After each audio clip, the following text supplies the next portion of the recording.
Bonjour à toutes et à tous, je suis Damien Granier, je suis chargé de mission à l'ARACT Auvergne-Rhône-Alpes. L'ARACT Auvergne-Rhône-Alpes est l'agence régionale pour l'amélioration des conditions de travail et nous sommes partenaires du congrès de télétravail.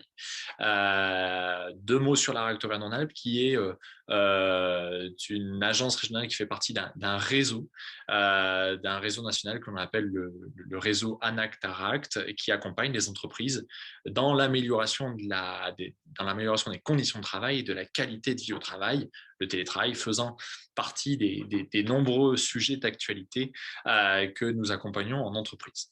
Aujourd'hui, j'ai le plaisir d'animer cet atelier pour vous présenter un outil, un jeu qui est sorti de l'ANACT il y a quelque temps, qui s'appelle les essentiels télétravail, qui est un outil d'aide à la discussion sur le sujet du télétravail.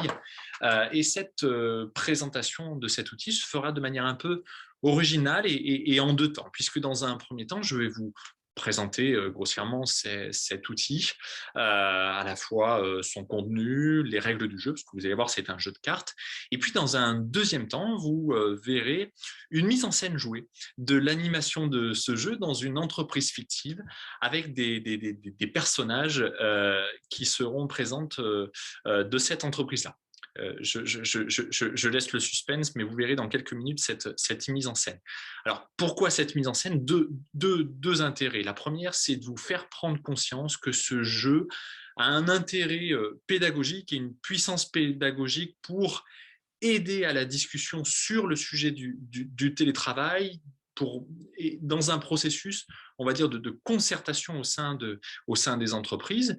Et deuxième intérêt, c'est pour vous montrer qu'il est possible d'utiliser ce jeu à distance, vous le voyez, à distance, en mode visioconférence. Il est tout à fait possible d'utiliser ce jeu.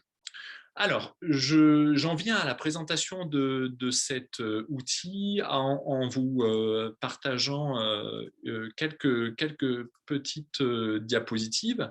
La première pour vous montrer qu'effectivement, c'est un jeu ludo-pédagogique qui est issu de la gamme Travail et réalité hein, du réseau Anactara, qui était sorti en 2020 par l'ANACT pour aider les entreprises à mettre en discussion le sujet du télétravail et initier collectivement les choses, le sujet du télétravail et vraiment mettre en débat tous les aspects du télétravail.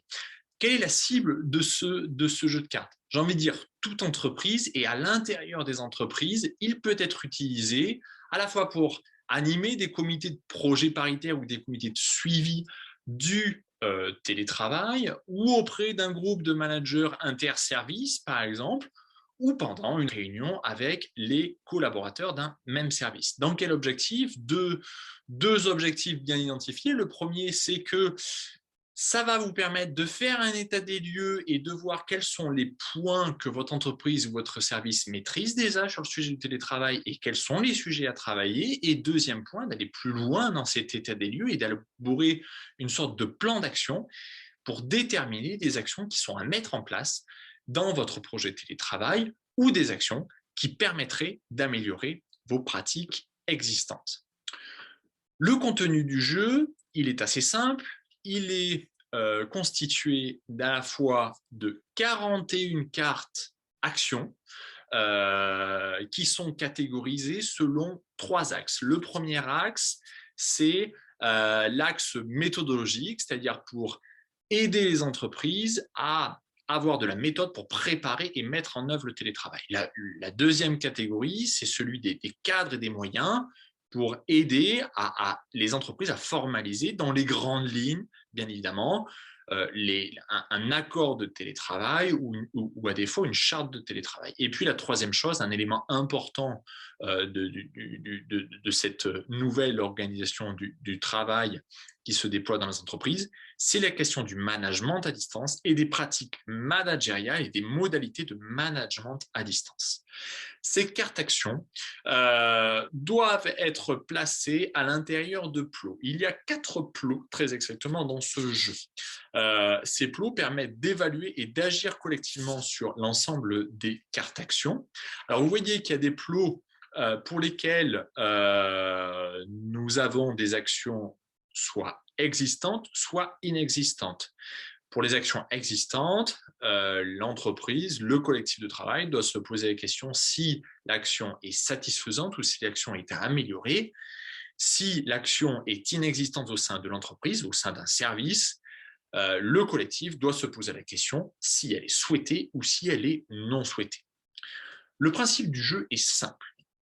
Vous allez réunir un groupe de personnes constitué entre 3 et 10 personnes. Alors, comme je vous l'ai dit en introduction, ça peut être un comité de pilotage, un comité de projet paritaire, ça peut être à l'intérieur d'une réunion de service, ça peut être en regroupant les managers, mais l'idée, c'est que vous regroupiez un collectif de travail et que vous preniez une à une chacune des cartes actions du jeu. Il y en a 41. Et donc, lorsque vous passez une carte, vous la lisez au groupe en tant qu'animateur du jeu. Après cette première lecture de la carte, vous posez la question collectivement d'où elle doit se positionner sur un des 4 plots du jeu. À savoir, est-ce que l'action qui a été lue par l'animateur, est-ce qu'elle existe au sein de l'entreprise ou est-ce qu'elle n'existe pas? Si elle existe, est-ce qu'elle est satisfaisante ou est-ce qu'elle est à améliorer? Dans le cas où l'action n'existerait pas, est-ce qu'elle serait souhaitée ou est-ce qu'elle serait non souhaitée? Et vous faites ça avec les 41 cartes actions du jeu. Passez cette étape, effectivement, de mise des cartes du jeu dans chacun des quatre plots du jeu. Vous prenez toutes les cartes qui sont, on va dire, sur la partie existante et satisfaisante en vert, et vous valorisez toutes les actions et toutes les cartes actions qui sont dans ce plot-là. Concernant les cartes actions qui sont inexistantes et non souhaitées, donc plutôt en grise, dans la corbeille, vous les jetez, c'est des actions qui n'existent pas dans l'entreprise et qui ne sont pas souhaitées. En revanche, pour les actions qui sont existantes mais à améliorer, le groupe doit prioriser 1 à 4 actions à retenir et à mettre en place dans les prochains mois au sein de l'entreprise. Concernant les actions qui sont inexistantes mais souhaitées, vous en choisissez 1 ou 2, 1 à 2 actions à mettre en place dans les prochains mois au sein de l'entreprise. Voilà le principe du jeu, voilà le contenu du jeu, voilà les règles du jeu qui vous permet d'animer ce jeu collectivement.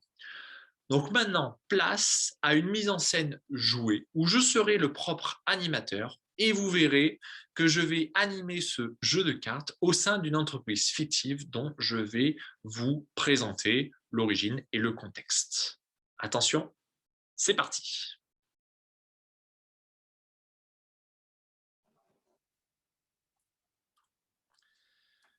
Alors, nous voici maintenant dans cette seconde partie avec une configuration un peu particulière, comme vous pouvez le voir pour cette mise en scène, puisque je suis accompagné de 3 acteurs que je remercie par avance pour leur collaboration et pour avoir accepté de jouer cette mise en scène. Alors, petit tour de table, donc nous accueillons d'abord Véronique. Bonjour Véronique. Bonjour, je suis donc Véronique et je suis directrice de l'entreprise. Ok, donc tu joueras le rôle de directrice de l'entreprise pour cette mise en scène fictive. Nous accueillons également Eliette. Bonjour Eliette. Bonjour, je suis Eliette et je suis élue au CSE. Bonjour Eliette, merci. Et nous accueillons enfin Nicolas. Bonjour Nicolas. Bonjour, donc Nicolas, manager de l'entreprise. Ok, donc merci à vous 3 pour jouer cette mise en scène fictive. Alors pour les gens qui nous écoutent et qui nous regardent, je vais quand même vous donner quelques éléments de contexte de cette entreprise fictive pour laquelle vous allez voir cette mise en scène.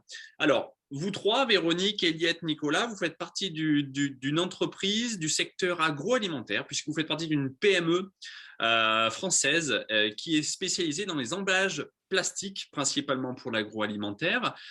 C'est une entreprise de 90 personnes qui est répartie sur 3 sites. Un site dans le nord de la France qui est situé à Arras et puis 2 sites sur Clermont-Ferrand et Lyon. 90 personnes composent cette entreprise, dont une cinquantaine d'ouvriers de production. Petit élément à titre d'information sur le télétravail, puisque pendant les périodes de confinement en 2020 et 2021, l'activité de l'entreprise, du fait de son rôle dans le process agroalimentaire, s'est poursuivie. Alors, nous avons eu, mais vous allez peut-être l'évoquer à un moment donné dans la mise en scène, nous avons eu un passage au télétravail pendant la période de confinement, notamment pour certains services et certaines fonctions au sein de l'entreprise. Hein. On l'évoquera, les fonctions support se sont mises en télétravail. Ça n'a pas été le cas de tous les services, puisque les services de production et les salariés du service reproduction ont travaillé sur site. Et peut-être dernier élément d'information avant qu'on parte sur cette mise en scène, il faut noter que cette entreprise n'a pas formalisé de cadre précis sur le télétravail. Donc, vous n'avez pas mis en place ni d'accord ni de charte. L'organisation qui a été mise en place durant la période de confinement n'était inscrite qu'à travers des notes de service internes. Alors, on rentre dans le vif du sujet parce qu'on va jouer au jeu de cartes. Donc, j'ai sélectionné quelques cartes auxquelles on va jouer. Et on commence par la première. Et pour ceux qui nous suivent, vous allez voir quelle est la carte. Cette carte, c'est la mise en place des équipements nécessaires au travail à distance. Alors, je pose tout de suite la question, est-ce que pendant effectivement cette période de confinement où le télétravail a été mis en place, est-ce que les équipements nécessaires au travail à distance ont été mis en place? Je pose la question. Alors d'abord, peut-être Véronique. Alors oui, tout à fait. Des équipements ont été mis en place, des mesures aussi. Ok, donc c'est un oui. Du côté, je me tourne vers Nicolas, peut-être en tant que manager. Oui, on a eu une bonne période d'équipement où on a pris le temps donc de bien tous s'équiper. Je rejoins Madame la directrice. Ok, Eliette, en tant qu'élu CSE, est-ce que vous pensez que l'ensemble des équipements nécessaires au travail à distance a été mis en place?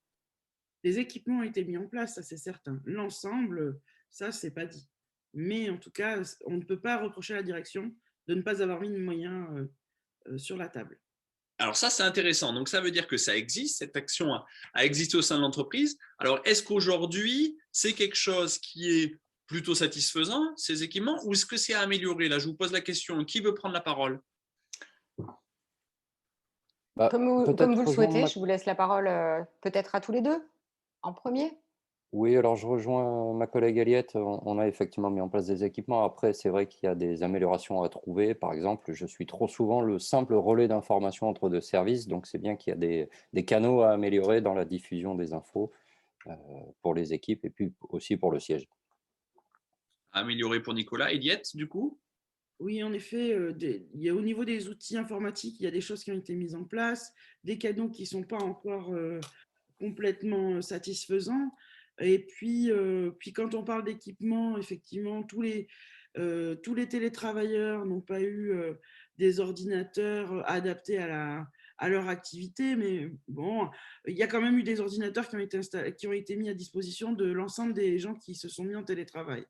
C'est peut-être à améliorer. Et puis, du matériel aussi pour s'installer chez soi. Ça n'a pas été clair, on n'a pas été clair sur comment rembourser des achats qui ont pu être faits ou comment s'équiper chez soi pour être bien en télétravail. Et ça mériterait d'être posé. D'accord, ok. Véronique, vous avez un mot à dire sur ça? Oui, alors je trouve, je relève, hein, j'entends ce que vous dites et je trouve intéressant parce qu'effectivement, de notre point de vue, en tout cas membre du CODIR et moi la première, on a quand même mis des choses en place. Hein. Je pense notamment au fait qu'on a quand même déployé des moyens type l'application Zoom pour faciliter un petit peu tous les temps de coordination. On a aussi mis en place la prise en charge quand même, hein, à travers des notes de frais sur de l'équipement bureau, sur éventuellement du matériel, du petit matériel de bureau, on va dire comme ça. On a quand même fait en sorte qu'il y ait une prise en charge en moyenne autour de 100 € par salarié, ce qui est quand même, voilà, ce qui nous paraissait le minimum au moment où on a mis en place de manière un peu urgente ce télétravail. Peut-être reposer un peu le cadre en disant qu'on a quand même une trentaine de personnes qui sont en télétravail aujourd'hui. dont les commerciaux. Alors, notamment, j'en parle parce qu'au niveau des téléphones, beaucoup de ces professionnels avaient effectivement déjà des téléphones mobiles. Pour les autres, ça passait au travers de notes de frais également. Je pense que rien n'est… Enfin, de mon point de vue, ça nous semblait fluide, mais dans ce que j'entends, ça veut dire qu'il y a effectivement des choses à améliorer. Donc, je rejoins tout à fait mes collaborateurs et ça mérite d'être re-questionné aujourd'hui, où on est peut-être en passe de sortir, en tout cas, de certaines contraintes au niveau de la crise sanitaire. Ok, Voilà. donc la discussion est intéressante. Donc, on s'accorde à dire collectivement que cette carte-là doit être mise dans le plot existant, mais à améliorer. Merci beaucoup. Nouvelle carte. Il s'agit d'une carte au niveau management. Je la passe pour ceux qui nous suivent. Réflexion sur les nouvelles missions et compétences du manager. Alors là, je vous pose la question. Je me tourne d'ailleurs directement vers Nicolas. Y a-t-il eu ou y a-t-il une réflexion sur les nouvelles missions et compétences du manager? Absolument pas. Moi, je me pose des questions sur mon management et mes missions, mais il n'y a aucune réflexion de structurée à ce stade. Véronique, qu'est-ce que vous en pensez? Alors, par définition, à nouvelles compétences, dans un nouveau contexte, et non, ça n'existe pas et Pas de on réflexion. doit bien le reconnaître, ça doit Eliette, exister. en tant qu'élu CSE, Oui, je rejoins. On voit que Nicolas se pose beaucoup de questions, mais les salariés aussi se posent beaucoup de questions. Effectivement, cette réflexion n'existe pas. ça n'existe pas. Alors, est-ce que c'est pas du tout souhaité chez vous ou ce serait quand même souhaité? Là, je vous pose la question à vous trois. Qui veut prendre la parole? Moi, je le souhaite en tout cas parce que j'ai développé justement plein de trucs, plein d'astuces, mais que je garde pour moi. Et j'imagine que mes collègues et les collaborateurs de même, mais on ne partage pas et on ne réfléchit pas sur cette question-là, de qu'est-ce que ça a changé dans nos pratiques à tous les niveaux. Mm. Véronique, il n'y a eu aucun, en tant que directrice, vous n'avez mis aucun Alors, temps d'échange entre managers pour partager les trucs et astuces? non, on avait pour habitude, effectivement, avant la crise, de se retrouver de manière mensuelle avec l'ensemble des managers, hein. On avait un peu ouvert un espace pour les managers, justement, pour échanger sur les pratiques. Là, très honnêtement, pendant toute la période, ça n'a pas pu se faire, hein, d'une part parce que il y avait d'autres priorités, et notamment les équipes. Voilà, ce que dit Nicolas, je l'entends parfaitement, je l'ai entendu de la part d'autres managers, et je pense que c'est même une priorité d'en parler et de faire un retour d'expérience, comme vous le disiez, Nicolas, de manière à voir un petit peu, c'est même un échange de pratiques qu'il nous faudrait au départ. Donc, ce serait peut-être de réinstaurer au plus vite, si les contraintes nous le permettent, en tout cas, un temps avec l'ensemble des managers pour pouvoir mettre ça sur la table. Donc, Et, oui, et c'est inexistant pendant la crise et à vraiment réfléchir pour le management de demain. mais plus que souhaité, est-ce que vous approuvez, Eliette, effectivement, que c'est cette priorité-là? Oui, oui, on voit bien que les habitudes de management ont évolué et on voit bien que certains managers sont perdus, hein. Mm. Et de la même façon, ça met aussi les équipes en souffrance, il faut quand même se le dire. Il est temps d'engager la réflexion pour le bien-être de tous. Alors, je dirais, au-delà des équipes, Eliette, je pense que les managers aussi ne sont pas toujours en posture facile. Et je pense qu'il y a un vrai besoin aussi vraiment de revisiter un petit peu les pratiques de nos managers pour le bien-être de tous, pour le coup. Merci pour cette discussion. Moi, ce que j'entends en tout cas, c'est qu'aujourd'hui, cette réflexion n'existe pas, mais qu'elle serait fortement souhaitée et même de manière prioritaire. Merci à vous. Allez, carte suivante.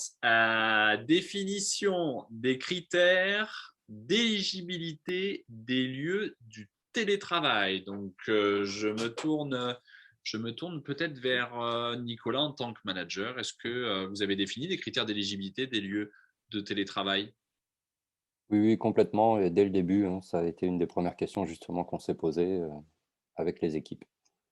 Véronique, vous approuvez? Tout à fait. Eliette? Oui, oui, ça a été une discussion qui a été très vite faite, notamment en lien avec les questions de sécurité informatique. Pour moi, c'est existant. D'accord. existant satisfaisant de votre point de vue? Moi, j'aurais tendance à dire que oui. Oui, côté direction? Moi, Moi, je dirais qu'on peut revoir les critères, hein. Si demain on se tourne vers une situation plus stable, avec moins de contraintes, hein, comme vous le disiez, Véronique, voilà, pour que ce soit plus pérenne, on peut revoir aussi certains critères peut-être. du côté des D'accord, entreprises, il n'y a Eliette. pas de remontée sur ces choses-là. C'est très clair, les endroits où on peut télétravailler, là où on ne peut pas télétravailler, comment on maille ça avec des déplacements professionnels, parce que notamment, il y a l'expérience des commerciaux qui nous permet quand même de travailler là-dessus. Pour moi, ce n'est pas un sujet prioritaire, voire c'est une question qui a été réglée, liée notamment au passif avec les commerciaux. D'accord. Alors, ce que j'entends, hein, moi, ce que j'entends vraiment, c'est c'est existant et c'est quand même plutôt satisfaisant. Il y a toujours des choses à améliorer, on le sait très bien, mais là, aujourd'hui, c'est pas prioritaire et c'est satisfaisant. Moi, je vous propose quand même de la mettre dans le plot existant et satisfaisant. Ça vous va, tous les trois? Tout à fait. Très bien. Eh bien, c'est parfait. On va pouvoir.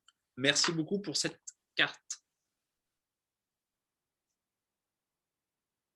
Carte suivante. Il s'agit de la carte, d'une carte méthode très exactement, qui est résolution des problèmes révélés par l'expérimentation.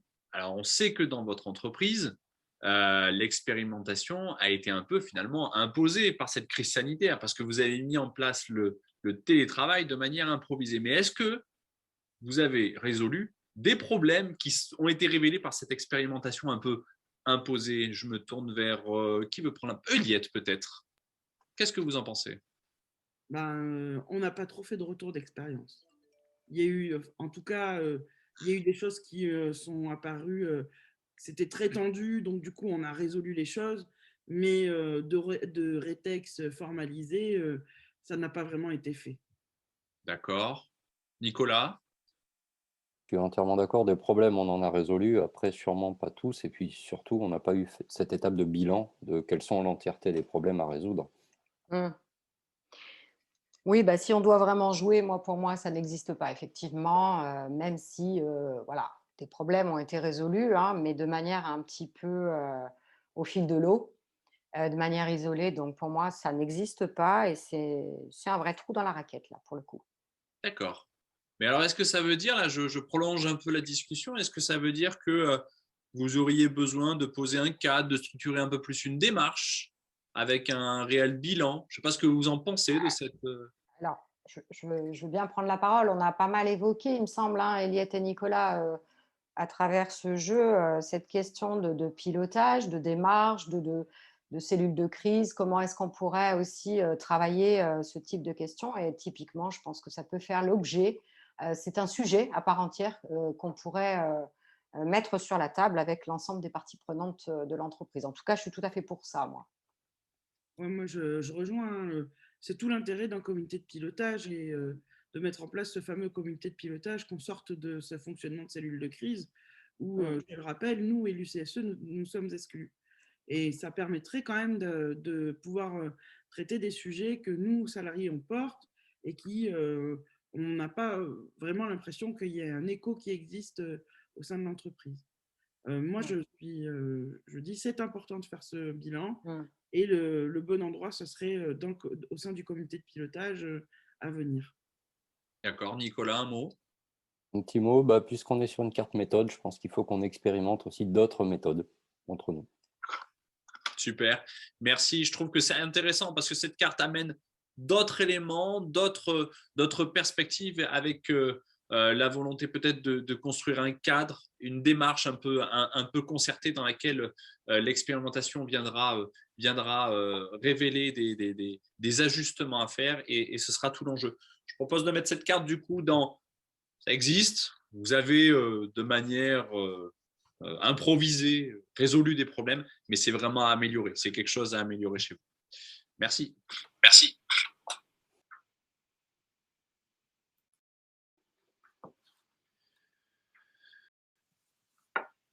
Bonjour à tous, donc nous voilà sur cette troisième séquence d'atelier plutôt basée, consacrée sur un temps de questions-réponses.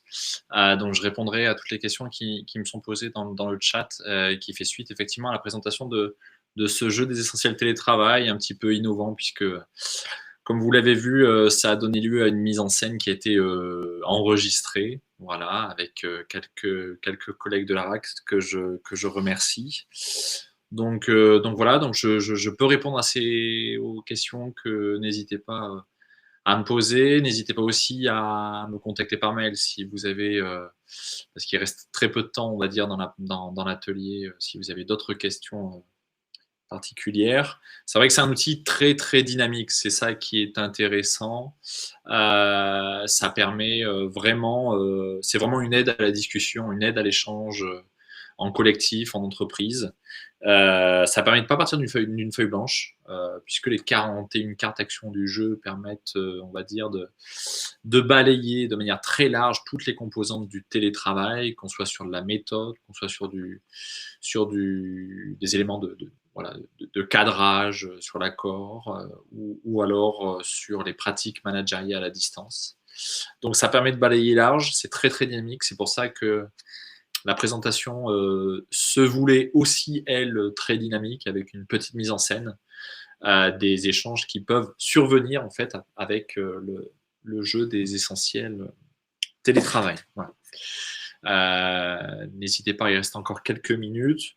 Vous dire aussi que ce jeu-là des essentiels télétravail n'est pas on va dire, le seul jeu dans cette gamme-là. Il existe aussi les essentiels QVT, donc les essentiels qualité de vie au travail, les essentiels autour de la charge de travail, les essentiels égalité professionnelle, donc les sujets en fait qui permettent d'être abordés en entreprise à travers des cartes actions qui sont à répertorier et à poser dans des plots qui permettent de faire à la fois un état des lieux et puis après de faire vivre un plan d'action, puisque chacune des cartes, effectivement, est sujette à des discussions et à des suggestions, notamment d'amélioration en entreprise. Moi, c'est un outil que j'utilise beaucoup pour mettre en débat les sujets. Alors, dans le cadre du télétravail, ça marche plutôt bien. Voilà, ça permet de brosser, de balayer l'ensemble des éléments que l'on trouve sur le télétravail, que ce soit les questions d'équipement, que ce soit les questions de management, que ce soit les questions d'éligibilité à ce nouveau mode d'organisation du travail qui arrive en puissance. Donc voilà, c'est plutôt un outil qui est intéressant, qui est en accès, qui est en vente, que vous pouvez retrouver sur le site de l'ANACT directement. Donc voilà, écoutez, je ne vois pas forcément de questions. Ce que je peux vous dire, c'est qu'au-delà de cet atelier-là, n'hésitez pas aussi à vous rapprocher de vos ARACT ou même de l'ANACT sur cet outil que ce soit ou si vous êtes consultant ou si vous êtes acteur d'une entreprise, vous pouvez réutiliser sans aucun problème. Écoutez, s'il n'y a pas de questions, je vais juste vous laisser à minima mon adresse mail dans le chat si jamais vous voulez me contacter directement si vous avez des questions. Sinon, je vois que quelqu'un écrit. Il reste encore une minute, hein, donc n'hésitez pas si vous avez deux, trois petits éléments.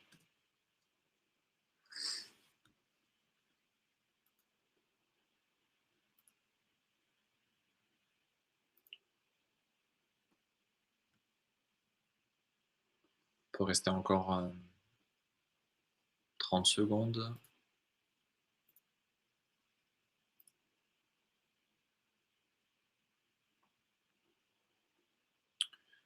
Pas de souci, avec grand plaisir. Écoutez, si vous n'avez pas de questions, on peut finaliser, comme ça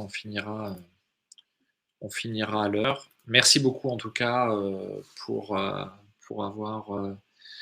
être resté, pour avoir regardé ce webinaire, cet atelier dans le cadre du congrès télétravail. Très bonne journée à tous et bonne fin de congrès télétravail. Au revoir.